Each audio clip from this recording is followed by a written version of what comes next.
전국 대리운전 노동자 이창배 위원장님을 통해서 현장에 다뤄보도록 하겠습니다. 네, 이렇게 길 위에서 일하다 죽는 일이 많아지는 상황에서 분향소 앞에서 플랫폼 노동자의 명령을 위로하는 분향소 앞에서 기자회견을 하는 마음 굉장히 무겁습니다.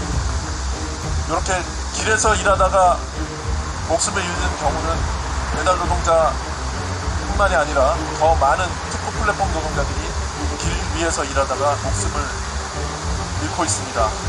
우리 대리운전 노동자들도 그렇습니다. 지난 7월 1일에 전주시에서 대리운전 업무를 위해 전동킥보드를 타고 이동하던 30대 대리운전 노동자가 심야의 어두운 도로에 굴곡진 것을 보지 못하고 밟고 넘어졌는데 그대로 목숨을 잃고 말았습니다. 지난해 4월에는 경기도 시흥시에서 그리고 또 전라남도 광주시에서 40대 노동자와 60대 대리운전 기사가 킥보드와 전동기를 타고 이동하다가 목숨을 잃었습니다. 이 외에도 알려지지 않은 사고는 더 많을 것입니다. 대리운전을 위해 이동 중에 일어난 잇따른 사고는 대리기사 개인의 부지 때문이 아닙니다. 또한 일반 교통사고로 처리할 문제도 아닙니다. 대리운전 회사 플랫폼 기업들은 시장 점유 경쟁을 벌이며 알고리즘을 통해 대리운전 노동자들의 일감 경쟁으로 내몰아 압박해왔습니다. 여기 배달 노동자들하고 비슷하게 회사가 요구하는 등급을 달성하라고 계속 강요하고 등급을 달성하기 위해 최저시급의 절반도 안 되는 저가콜을 거부하지 못하고 복귀가 어려운 오지도 마다하기 어려웠습니다.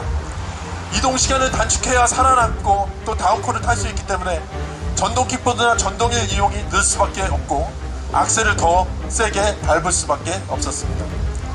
주말에도 쉬지 못하는 플랫폼에 사로잡힌 노예가 점점 되고 있다는 생각이 들기도 합니다.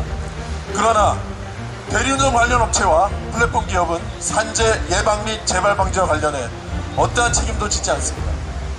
아까 말씀 이미 나왔었지만 산업안전보건법과 중대재해법이 온전히 적용되고 있지 않기 때문입니다. 한 해 1천여 건의 산재사고와 대리운전에서만 발생하고 있지만 이를 줄이기 위한 노력은 대리운전 노동자 개인의 몫이 되고 있는 것입니다. 지난해 고물가와 경기 침체로 인해 대리운전 노동자들이 평균 소득이 하락하는 동안 대표적 플랫폼 기업인 카카오 모빌리티는 960억 원의 영업이익을 올렸다고 합니다. 그리고 140%나 성장했다고 합니다.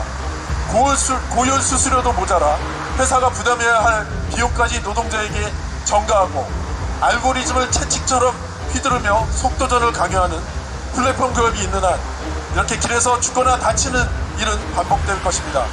플랫폼 노동자들은 죽으면 대체되는 플랫폼 기업의 일회용품이 아닙니다.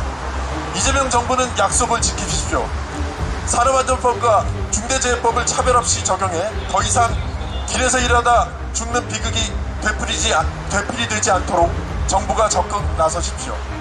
대리운전업체 플랫폼 기업이 안전조치를 의무화하고 산업안전보건법을 개정해 산재 예방을 위한 법 제도를 즉시 차별 없이 적용하십시오.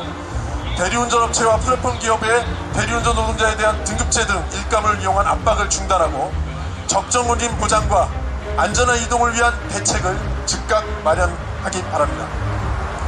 대리운전 노동조합은 특허 플랫폼 노동자들의 안전과 노동환경 개선을 위해 투쟁과 연대를 멈추지 않을 것입니다. 이상입니다.